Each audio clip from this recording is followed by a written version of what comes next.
जी ने कहा कि वासी ऐसा स्थान है और वहाँ पर आपकी सेवा की आवश्यकता है, तो उन्होंने हांची का पाठ बजाकर वासी की सेवाओं को स्वीकार किया और मेरी शुरुआत से ही अभी वासी में अपनी सेवाएं देते हैं।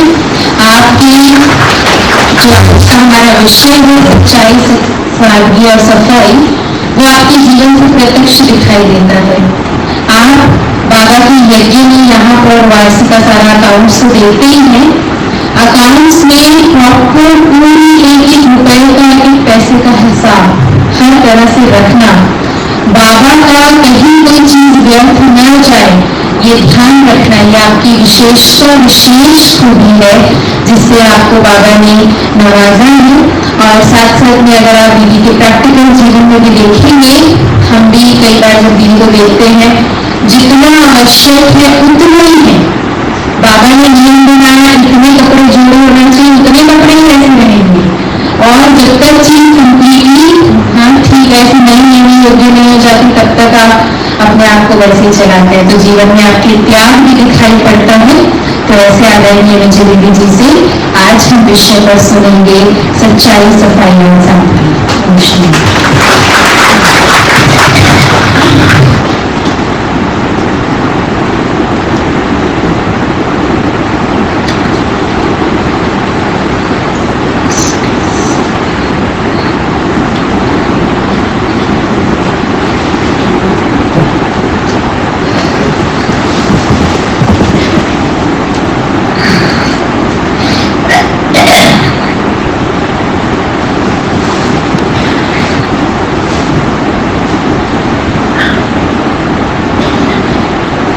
ओम शांति।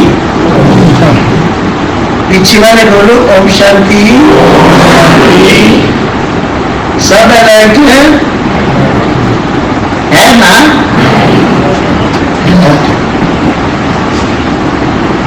तो आज का विषय जो मिला है सच्चाई, सच्चाई सफाई। आज भी बाबा ने वो कहा कि आप बाबा के पास कितने सच्चे हैं, कितनी सत्यता से बाबा को पिता में भेजते हैं और कितना सच्चाई से याद करते हैं। क्या आप जब जागृत रहते हैं बाबा की कशिश होती है या अपने आप को देखना है? क्या मेरे को बाबा की कशिश होती है? जिसका प्यार होता है उसको ही कशिश होती है और वही सच्ची प्यार है। जैसे बाबा कहते हैं, कई बच्चे कहते हैं कि हम तो है ही बाबा के साथ ना, बाबा तो हमारा है ही, हम बाबा के हैं, बाबा हमारा है, हमको तो सदा ही याद है।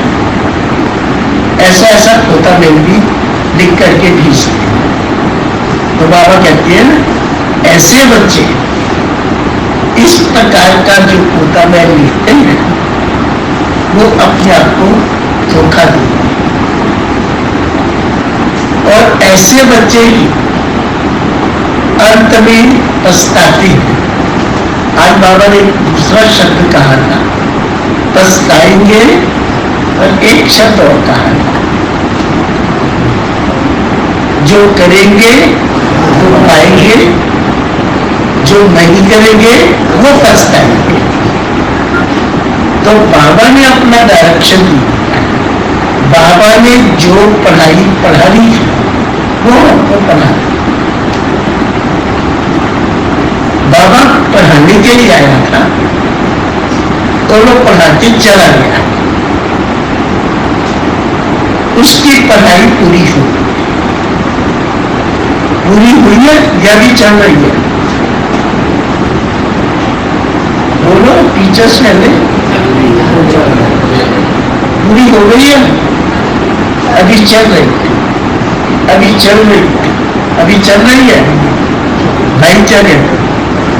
अच्छा, अगर अभी चल रही है तो बताओ नया क्या है? अगर चल रही है तो कुछ नया आना चाहिए ना। नया क्या पढ़ रहे हो? कुछ पढ़ रहे हो? वही पढ़ रहे हो जो पहले पढ़। पहले दिन जो पढ़ाया गया था वही अभी भी पढ़ रहे। नया तो कुछ भी नहीं पढ़ रहे, वही बोल रही है जो आज से कई साल पहले चली थी, और वही बोली आज रिपीट होकर के आ रही है।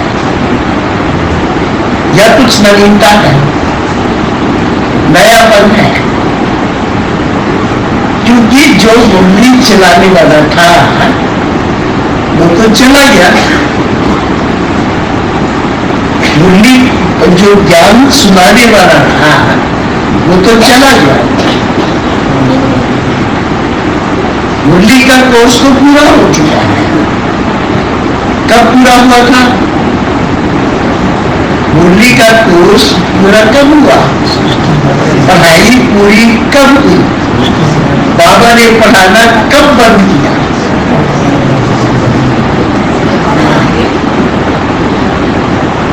कब बंद किया? 69 में। जब तक ब्रह्मा बाबा थे, शिव बाबा उसके तन में प्रवेश था, और प्रवेश होकर के हमें रोज नई नई बातें, नई नई पॉइंट्स देता है, हमें पढ़ाता था। और ब्रह्मा बाबा जो शिव बाबा सुनाता था उसको पूरी तरह से धारण करता था। ब्रह्मा बाबा ने सुना और अंदर गया, उसकी धारणा हो जाती है। एक भी शब्द वो बिना सुने व बिना पढ़े व बिना धारण किए वो नहीं छोड़ता। उसने बाबा की मुरली को पूरी तरह से धारण किया। तो जब शिव बाबा की मुरली चलती थी और ब्रह्मा बाबा उसको धारण करते थे, तो जब बाबा का जो कोर्स शिव बाबा ने बताया कि तेरे को संपन्न बनना है, संपूर्ण बनना है, सर्वगुण संपन्न बनना है, तेरे को बाप समान बनना है, ये हमारी पढ़ाई का लक्ष्य है। जो बाबा पढ़ा रहे थे उस समय शुरू में, ये पढ़ाई का लक्ष्य था। सबको बताते थे क्या बनना है, नरसिंह नारायण, या इससे ऊंचा तो कुछ नहीं बताते, यही बताते हैं नरसिंह नारायण बनना। जब आप नरसिंह नारायण बन जाएंगे फिर क्या होगा? ना हो।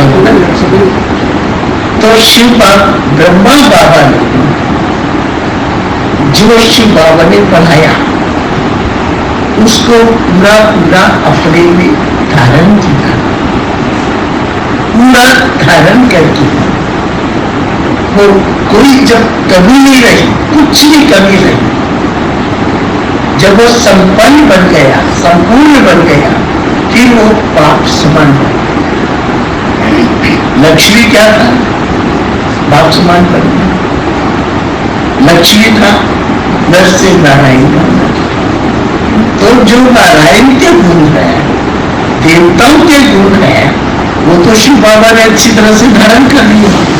ब्रह्मा बाबा ने संपूर्ण रीति से वो तो सब अपने में धारण कर लिया था।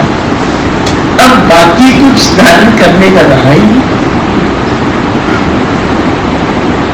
तो जब बाकी कुछ ही रहा, पूरी पढ़ाई को अपने अंदर धारण कर लिया, और शिव बाबा का भी जो लक्ष्य था, जितना देने का, बनाने का, पढ़ाई में भी तो लक्ष्य होता ना, देने का। उस समय जब एग्जाम की जब दिन होती है, कोर्स पूरा हो जाता है, तो टीचर पढ़ाना छोड़ देते हैं, कहते अभी आप रिवाइज करो आपस में।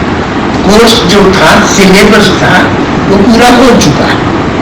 ऐसे ही शिव बाबा ने वो सिलेबस पूरा कर लिया जिसकी रिजल्ट आउटपुट कि नंबर 1 ब्रह्मा नारायण के समान बना, नंबर 1 की पद की प्राप्ति कर। इसके आगे और कोई पढ़ाई नहीं है जो इससे नंबर ऊंचा मिले, यही पढ़ाई थी। ब्रह्मा बाबा ने शिव बाबा जो सागर है उसको पूरा हक कर दिया। अगर जो ज्ञान था वो सब पूरा धारण कर लिया। अब शिव बाबा के पास और कुछ सुनाने के लिए नहीं जाना। गायन है ना, चिड़ियों ने सागर को हक सुखा दिया। तो ऐसे ब्रह्मा बाबा नंबर 1 चिड़िया है, उसने शिव बाबा के ज्ञान को पूरी तरह से अंदर धारण करते, जैसा वो था वैसा बना। इसलिए कहा गया ब्रह्मा को खुदा मत समझो। ब्रह्मा खुदा नहीं, लेकिन खुदा के रूप से ब्रह्मा जुदा नहीं। आदम को खुदा मत समझो, आदम खुदा नहीं, लेकिन खुदा के रूप से आदम जुदा नहीं। अर्थात अब वो दोनों एक हो। जो शिव बाबा में है वो ब्रह्मा बाबा में आ गया। इसलिए शिव बाबा खाली हो गया। अब इसके आगे और कुछ पढ़ाने के लिए, बताने के लिए कुछ रहा ही नहीं है, इसलिए शिव बाबा चला गया। शिव बाबा ने इस रथ को छोड़ दिया। इसके बाद शिव बाबा ने कोई दूसरा रथ लिया, कोई दूसरा रथ लिया। शिव बाबा ने फिर कोई दूसरा रथ लेके साकार मुरली चलाई नहीं। गुजारवादी का जो तन है ना, उसमें बाप दादा है। शिव बाबा ब्रह्मा बाप है, ब्रह्मा बाप के साथ अटैच है शिव बाबा, दोनों इकट्ठे। जो मुरली चलाती वो दोनों इकट्ठे चलाते हैं। तो इसलिए जो पढ़ाई का कोर्स हमारा था वो हमारा 69 में पूरा हो चुका है। और इसके बाद नई साकार नहीं आई। हम अब उसी को रिवाइज कर रहे हैं। इसलिए कहा गया ये रिवाइज करने का कोर्स है, रिवाइज कोर्स है। इसको रिवाइज करो, रिवाइज करने के बाद इसको धारण करो, रियलाइज करो, उसके बाद रियलाइज करके फिर संपन्न करो। तो बाबा की जो मुरली थी, साकार बाबा की जो मुरली, उसमें चारों सब्जेक्ट है, ज्ञान, योग, ध्यान, सर्विस। वो बाबा जो सागर है वो तो उछाले मारता था, कभी कोई पॉइंट, कभी कोई पॉइंट, कभी कोई पॉइंट। आप देखो साकार मुरली कैसी है ना, कभी बाबा सेवा की कह रहा, उससे उनको बाबा आगे कह रहा है, तो उसी का बाबा विस्तृत रूप पूरी थी। तो उस इसलिए वो मुरली जो साकार मुरली है वही मनुष्य को, किसी आत्मा को संपन्न बनाती है। उसका स्वरूप है ब्रह्मा बाबा, जो कि उस मुरली के आधार पर, उसने इसके बाद कोई और मुरली नहीं सुनी, कोई अव्यक्त मुरली नहीं सुनी, उस मुरली के आधार पर वो संपन्न बना। अब जो अव्यक्त मुरली है वो भी साकार मुरली से निकली है। उसी का यह कोई नई चीज नहीं है। अव्यक्त मुरली आप देखिए किसी एक पल पर होती है, एक धारणा पर होती है। जो आत्मा को गहराई में ले जाती है।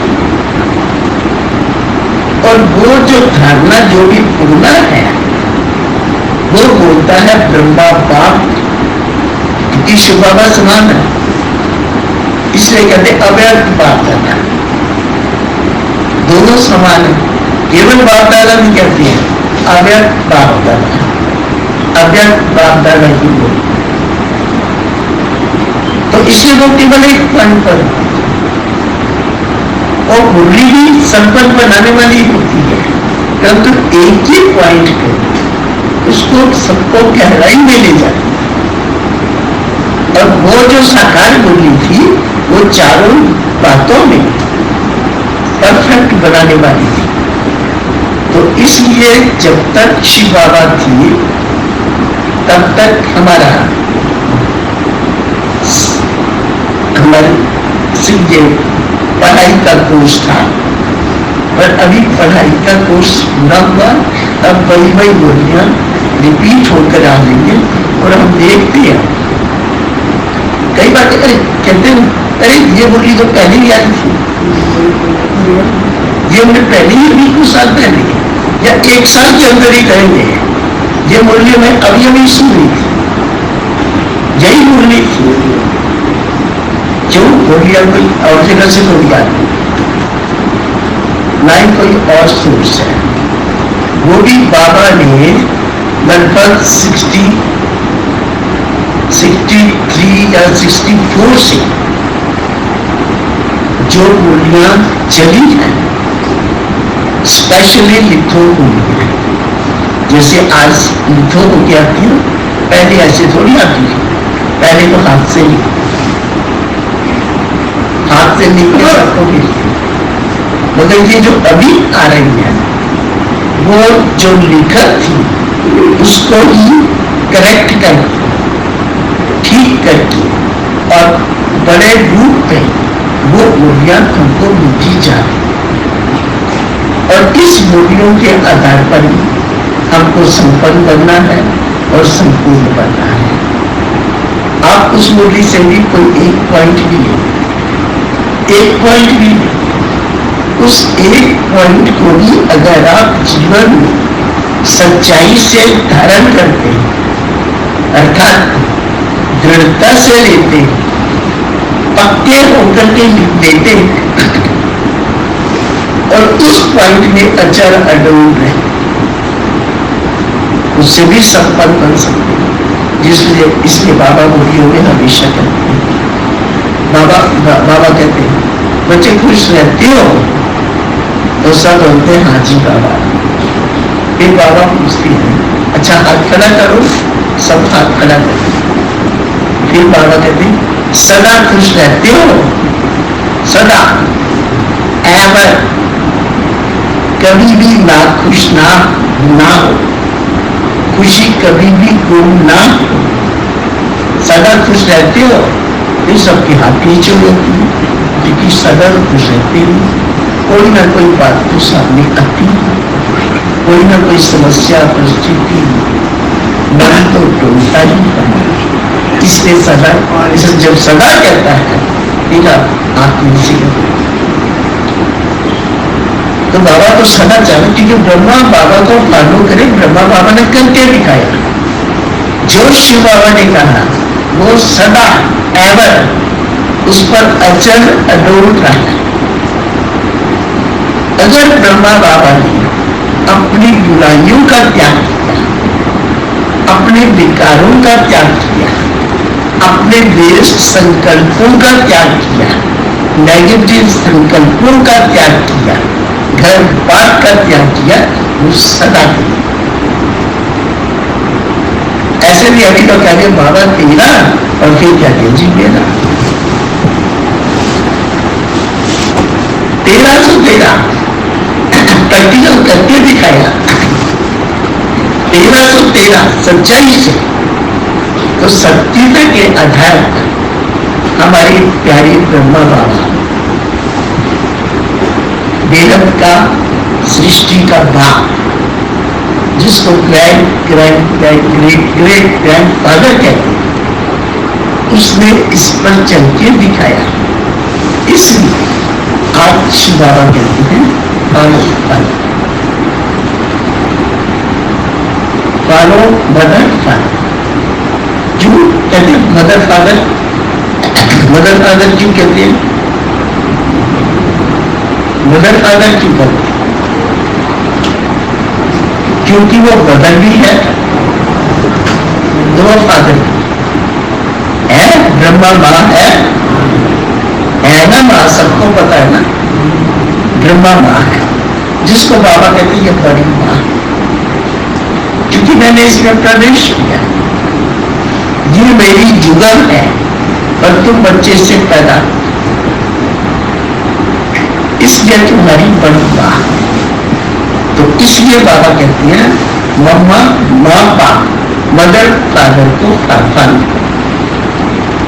शिव बाप को भी फॉलो करो और ब्रह्मा बाप को भी फॉलो। ब्रह्मा बाप को किस बात में फॉलो करें? ब्रह्मा बाप को किस बात में फॉलो करें? ब्रह्मा बाप को फॉलो करना है। बाबा कहते हैं ना, इसके कदम के ऊपर कदम, इसके लिए कर ब्रह्मा बाप जो इसने अपनी लाइफ में किया, त्याग तपस्या से, जो भी कदम आगे रखा उसको फॉलो करो। अर्थात हर कदम जो शिव बाबा का, जो बाबा का संकल्प वो मेरा संकल्प, जो बाबा का बोल वो मेरा, जो बाबा का कर्म वो मेरा है। प्रैक्टिकल में बाबा ने करके दिखाया, ब्रह्मा बाबा ने, तो उसके लिए बाबा कहते हैं ब्रह्मा बाप को साकार, ब्रह्मा बाप को फॉलो। अच्छा, शिव बाबा को भी फॉलो करना है। शिव बाबा को किसमें फॉलो करोगे? मुरली में आया हुआ है, कुछ दिन पहले, शायद 15 या 20 दिन पहले ये मुरली में आया। शिव बाबा को कैसे फॉलो करोगे?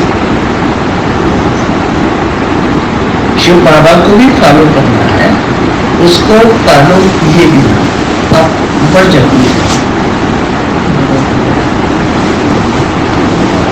शिव बाबा को फॉलो करना है, जैसे बाप शिव बाबा निराकार है और वो प्रवेश करता है, आता है और जाता है, यहां पर आके कर्म करता है फिर जाता है। निराकारी स्थिति बनाने में, अशरीरी बनने में शिव बाबा को फॉलो। ये बाबा कहते हैं कि दोनों को, बाप दादा दोनों को फॉलो।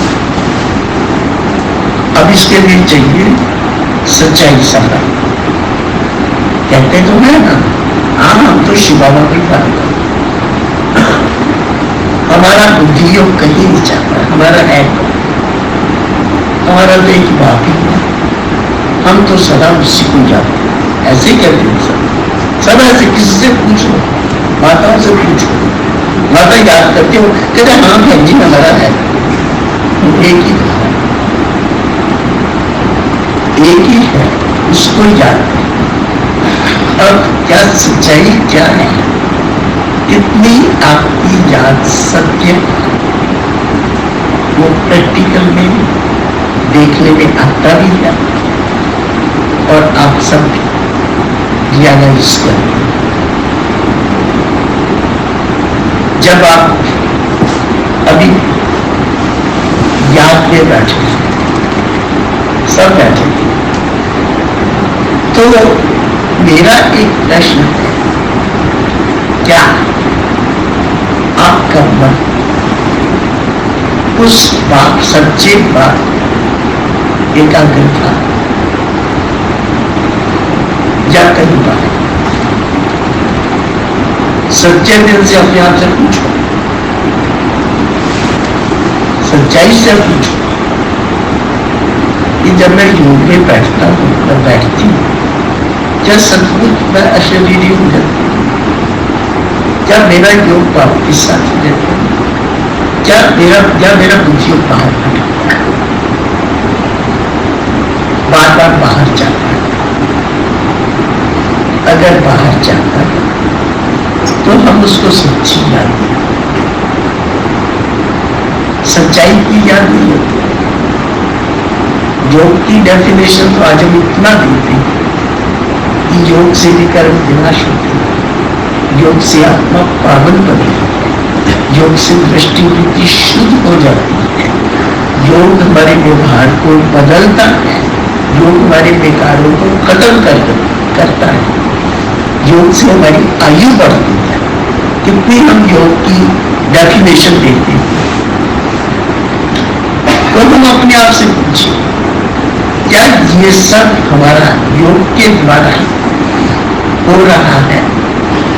मान लो आपकी 2 घंटे की बैठी है, चलिए योग में आपको बिठाते, तो क्या 2 घंटे में क्या कर रहा हूं?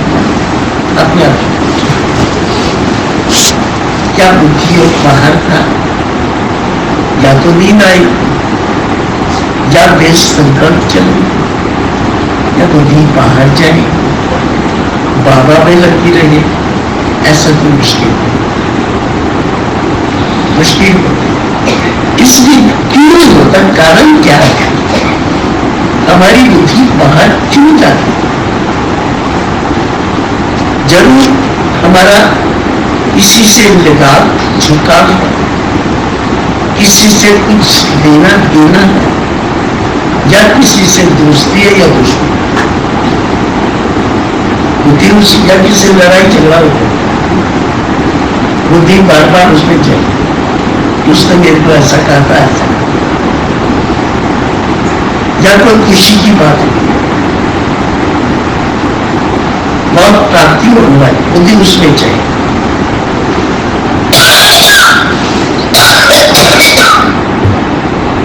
तो इसको योग भी कहेंगे। योग बना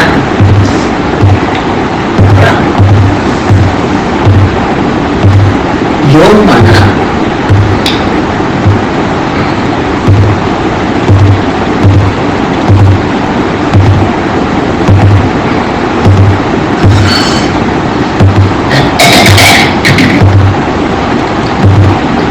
योग माना इस दुनिया को भूल सके।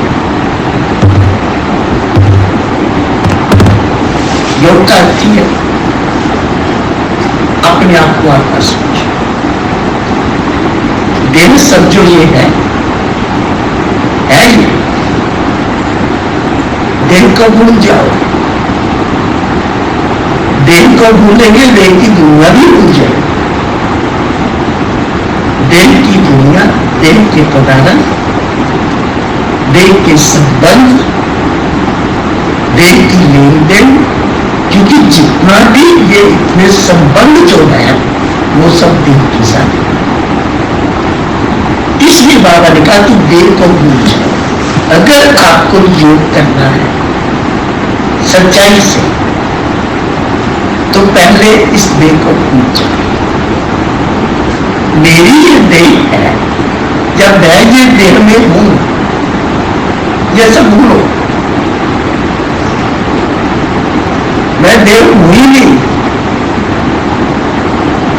देह किसकी संतान है? शिव बाबा की संतान है।